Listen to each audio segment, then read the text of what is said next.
बाद या भोजन करवा पछी तरत तमने चालू नहीं वॉक पर नहीं जाऊं आ बे काम करी लेजो। एनाथी जे तमे खाधेलू छे भोजन ए जल्दी हजम थशे। आज आपणे जाणशुं शुं कारणथी जम्या बाद आपणे वॉक पर न जावुं जोईए। आयुर्वेद शुं कहे छे। हूँ Kalpana Rathod acupressure acupuncture therapist diploma in alternative medicine. Ayurveda ए कहे छे जम्या बाद मात्र तमे सप्तपावली एटले 100 कदम એટલે થોડું હલકું ફૂલકું ઘરમાં ચાલી લીધું બસ એટલું જ।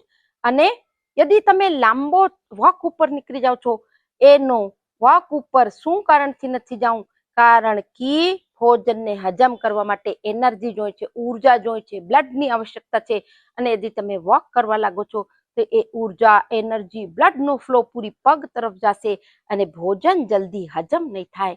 હવે આપણે કયા બે કામ કરવા છે। नंबर 1 काम तमने ए करू छे कि जमीने उठी तमे वज्रासन में बेसी जाजो।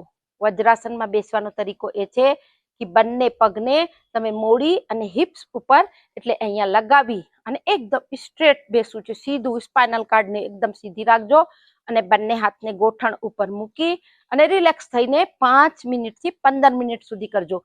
आ एक साथे जल्दी जल्दी थातुं नथी। ज्यारे धीरे धीरे तमारी टेव पड़ी जशे त्यारे तमे 5 मिनिट थी वधारीने 15 मिनिट सुधी करजो। यदि बे समय तमे भोजन पछी वज्रासन करी लेशो तो तमारुं खाधेलुं जे छे ए बहु सारी रीते हजम थशे। तमने गैस एसिडिटी अफारा जेवुं अपच या भूख नथी लागती ए बधी शिकायत दूर थई जशे। यदि तमे वज्रासन में नथी बेसी सकता तो बीजू ए काम छे कि बंने तमे पलाठी वारीने बेसी जाजो एकदम स्ट्रेट सीधा एटले रीढ़नी हड्डी ने सीधा राखजो।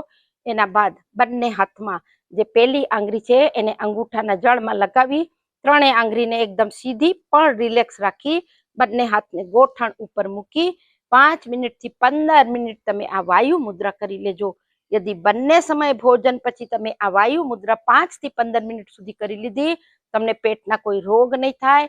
ગેસ એસિડિટી અફારો અપચ પેટ ફૂલવાની શિકાયત કબજિયાત પણ મટી જશે।